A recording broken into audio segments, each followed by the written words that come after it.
அண்ணி அது ஒண்ணு இல்ல நீ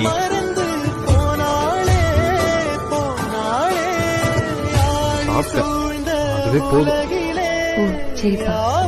ஒருத்தன் பசிக்குதுன்னு வருவான், கட்டு நிறைய குமிச்சு போடு, வந்துட்டு நல்லா திம்பா.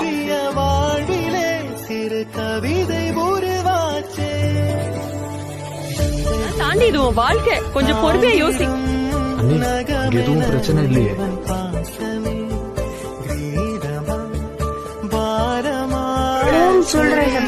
இதெல்லாம்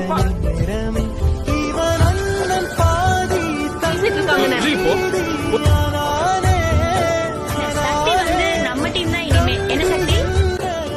சரிதான் அண்ணி, எல்லாம் சரியா இருக்கா?